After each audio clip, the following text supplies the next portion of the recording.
All right, so we've approaching week 2 or the end of week 2, and I think it's a good time to show you an update on the build. This is what I call the final version of the employed build. So those of you guys who don't have like 40 hours to farm every week for your mage bloods, 300 divines, this is probably the stopping point. You'll probably get to level 90 and you'll still be able to demolish content. I have gotten to Arbiter Ash, I have done the Bodach, I have done King of the Mist. All of that has been easy. Tier 60 maps are easy. Um, Max modifiers, they're all easy. Majority of the modifiers are free for this build. So let's just talk about the skills and kind of like how it works all together.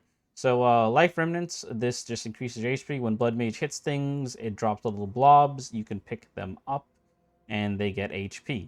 Or you get HP. So this helps your survivability greatly because when you cast these spell totems, it's still in effect even though you're not constantly casting it. So it means you can just run around and pick them up while your totems do the work.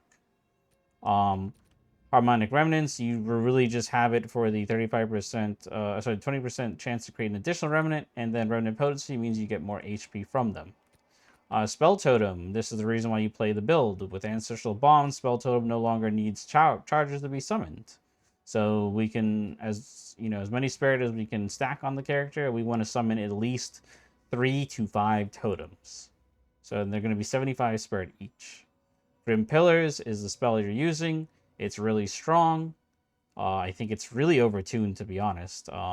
And you're literally can just demolish anything in the game as long as they're not ice resistant. And even if they're, I don't think there's ice immunity. I don't think anything in the game has immunity to ice, but even if they're resistant, you can still take them out. Urgent Totems, this gives your spells cast by the totem's cast speed, and it allows you to place the totem faster. Now, cast speed, that will allow you to cast the Grim Pillars continuously. Because if I notice what cast speed does is it just keeps pumping out the Grim Pillars really fast, really fast. So cast speed helps those totems cast really well. Magnified Area, this is just so it can hit multiple, enemies at once when you're mapping. Efficiency, this is, if you don't need this, you can put something else in it, but this is just so it reduces the mana cost if you're playing other classes, and in Blood Mage, it reduces the overall health and mana cost together. And then because I got a Perfect Jeweler, I put Hardy Totems too. This just gives it more life so it doesn't get hit by random things and die instantly. So I want to point out that if you have Rakyata's Flow, right, that inverts resistances, I would take off one of these two and put it in, and you're set. Because your Rock Goddess Flow only, like, you don't, like, that way you're literally a one button build. You don't have to think. Most of the endgame bosses have high resistances, so Rocket is inverts it. So if they have 59 resistance, it'll go to negative 59 resistance. So that's pretty good. We have Spark and Entangle here. So Spark, I was testing both of these out because they're both low-level spells I had, and I was determining which one's better. I thought Spark was broken, but when I fought one of the bosses and it was open area like Bodach, Spark was not bouncing off anything. It just goes into nothingness. So I decided to use Entangle for bosses or like non-ritual things, and it works really well. So basically, you're using both of these spells with either Biting Frost or Elemental Discharge. Either or is fine. I was just testing both, and they both work fine. I think Elemental Discharge gives you a little bit more DPS. But you're using to break these ice crystals you see here, right? You see how it breaks those ice crystals and explode. That's where a lot of the damage is going to come from, is breaking those ice crystals. And you can see Spark breaks it as well. And that explosion does lots of damage. So, like, in a small confined area, you can sit there and use Spark. If it's a boss that's really big, or, just you want to get a little bit longer reach, you can use Entangle. I don't know which one's better. Entangle might actually be better because it's easier to keep hitting it's on the floor already, so you guys can determine which one you want. I just have both, just in case. Like in Ritual, I spam this, and then in mapping or other things, I just throw out the Entangler for the slow. They're both fine. Entangle might be mathematically better, but I have not really done the full calculations on that. So Fork, on Spark, so it moves around the place, rapid casting, and projectile acceleration so that the little sparks run around faster. As for your Entangle, you're using Branching Fissures, Magnified Area, and Rapid Casting. Rapid Casting affects the frequency of these little vines coming out and hitting the opponent, so it might just hit the little ice crystals faster. And then Elemental Discharge to blow up the ice crystals themselves. So that's basically what you use those two for. You can determine which one you like better. They just need to be the lowest level. So level 1, and then this needs to be level 1. That way they don't cost a lot of resources, since most of your damage is coming from spell Totem. Convalescence, this is God tier, especially on Blood Mage. You want second win 3 for the 1% reduce life per second. And then you want prolonged duration. So, like, you know, when you're casting all these spells, you know, you're losing HP, you know, you can actually see, like, look, let me get hit really quick and show you guys. You can actually see how much HP you recover. So if we just sit here, you can see right now that if we just activate the Convalescence, that's quite a bit of HP, and that's going to come in clutch in boss fights and stuff. So for survivability, I think, you know, you would want Convalescence, because it's really, really good. So that's why second win 3 is, you know, really good for it. And it gives you 2 charges, so you can kind of use it for boss fights and however you see fit. Prolonged duration, just so it lasts a little bit longer. Elemental weakness, you know, lower the Grim Pillars are ice damage, so lowering the resistance of your opponent is really good.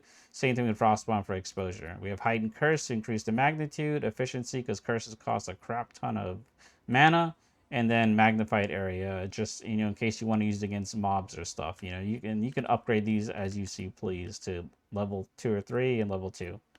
Frostbomb, Potent Exposure to get more exposure on the enemies. Cooldown recovery so you can keep using it. Magnified Area, and Rapid Casting just to get it out quicker. So that takes care of that. Now let's talk about how do we scale this damage, right? So spells are very hard to scale, in my opinion, compared to martial weapons. A lot of their scaling is going to come from plus level. So where you want to get that from is your wand. As you can see, I have plus 5 levels from this, 4 from it, and then 1 from the socketed rune. And then you want to get from your amulet plus 1 level, you know, maybe plus 2 level. And then, you know, for your armor, you're looking for cast speed as much places you can get it. Whether you can get it here, you know, you can get it on your rings, you know, your amulet, wherever you want cast speed. And then you want spirit to at least summon 4 to 5 totems. So they're 75 spirit each. So that's basically what you want. Other than that, you must cap your resistances. As you can see, I have 77, 70, 75. I'm still working on this. Literally, this is the same gear, a majority of the gear I had when I was like level 60 something. I'm still wearing this gear, so I have to like upgrade it. That's to show you guys how good this build is. Your scepter, whatever scepter you want for now, I'm just like, they're probably like Palm of the Dreamer or other scepters that might end up working out better. I don't have those scepters to test, so I can't really tell you. So I'm just using this generic scepter here, and you just want as much spirit as you can get on them. So this has 160. If you're, you know, really rich, or you're really lucky, or you're good at crafting, you can get one with 200, and then your body piece with spirit, and then your amulet spirit, and then maybe you can put 5. I can only put 4, as you can see, and I have 22 spirit left over. So I'll need a good bit more if I want to put a 5th totem, which I will be working towards in the future. So let's take a look at the passive tree. So let's go over the Ascendancy first. We chose Blood Mage for survivability, and the fact that it can use crit rate, crit damage is the easiest out of all the spellcasters. Just note that this build you're seeing here is probably not playable until level 78 or so. If you want to see my lower level ones, you can check the previous 2 videos that I made for 78 and 65. So basically, you want to have Sunder the Flesh. This gives the base chance of your spells to be 15% instead of whatever they are. This helps you get to that 50% crit rate really easily. Then you want to come down here for max survivability. It's going to help you quite a bit when mapping stuff like this, gaining extra HP from your body armor. And then 25% of hits is prevented. So remember when I talked about life remnants, they'll be all over the floor. this allows you to almost never die from a hit, and then you just pick up those remnants and heal back up. Pretty good. But eventually you want to come down here and try out this crit damage. Some of you guys asked why you guys aren't getting multiple totems, or your totems need power charges. Remember that Ancestral Bond is needed. This is how you get multiple totems out, and it's double your totem placement. So your totems, by naturally, before I believe level 16, they are just one totem. So at first, you're only going to be able to put out 2 totems. Then when you start to get closer to the higher levels, you'll get limit 2 totems. This means you can put out 4 totems. I want to say at level 20 you can put out 3, but I'm not sure. Once I get my skills to level 20, then we can see that. You're going to see the weapon sets here, right? You're going to see that this is weapon set 1. All your totem stuff is weapon set 1. And then you're going to see all this exposure stuff and curse stuff is weapon set 2. So to better explain what's happening here, you are, like, those of you guys who don't, know about this, is weapon swapping is how you can increase your damage by a huge margin. And I only started using this last patch. So when you're in weapon set 2, it's going to use the green ones. And when you're weapon set 1, it's going to use the red ones and then the global ones, which is this normal color that you guys are used to. This tan/orangey color. So this allows you to, as you can see, we get that extra exposure and that extra curse magnitude. And same thing down here, that extra exposure.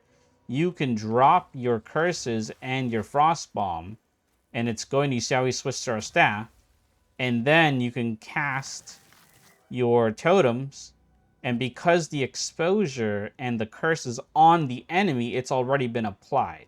So that way these guys can start destroying the boss and shredding them. Now that's why I told you, once you get Rocket's Flow, you no longer need any of this stuff. It becomes a one-button build. But for now, you need this if you want to take down high-level bosses quickly or elites, very easily.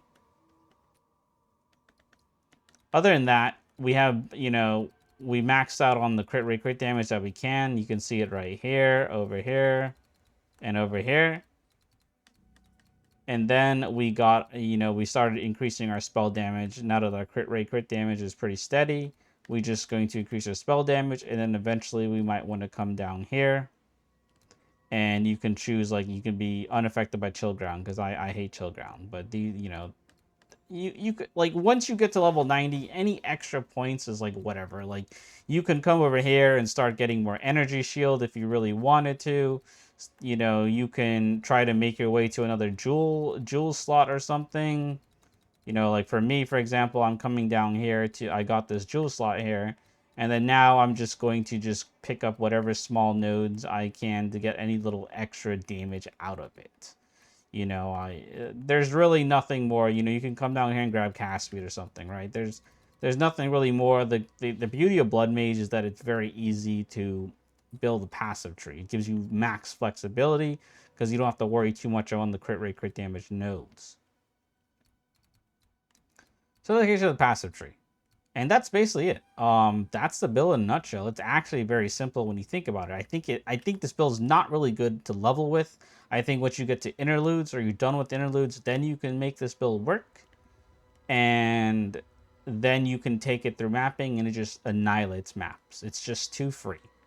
And, you can play Infernalist and have Spirit easier. You can play Lich if you want more defensive capabilities. You can play Oracle if you want massive totems very early. If you do a lot of damage and you just want to burst down the opponent, you can actually put, like, Overabundance here, and you have enough Spirit, you can get... Overabundance limits the totem +1, so it'd be, like, 3. It'll be, like, 4 totems. So it's pretty good. So what we're going to do is we're going to showcase this in a boss fight with one of the Pinnacle bosses. So spoiler alert, it's going to be Bodach from Ritual. So this is your warning. So let's get to it. Okay, so this is not really a boss guide, but, we're going to talk about how we fight this boss with Grim Pillars. You're going to fight most bosses like this.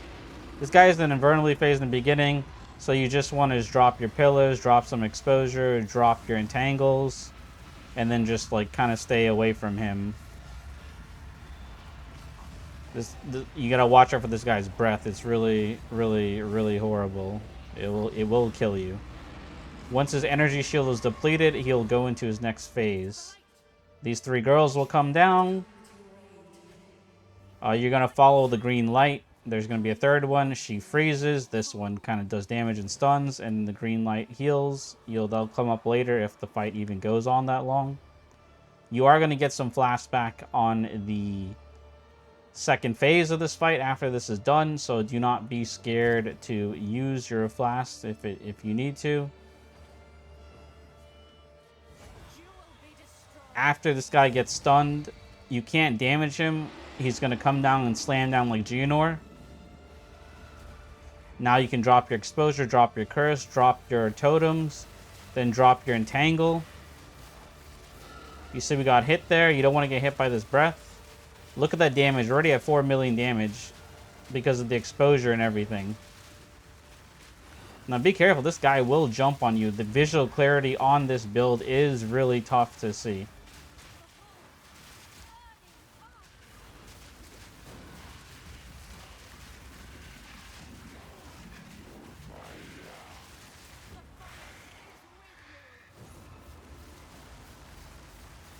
And that is a wrap, basically.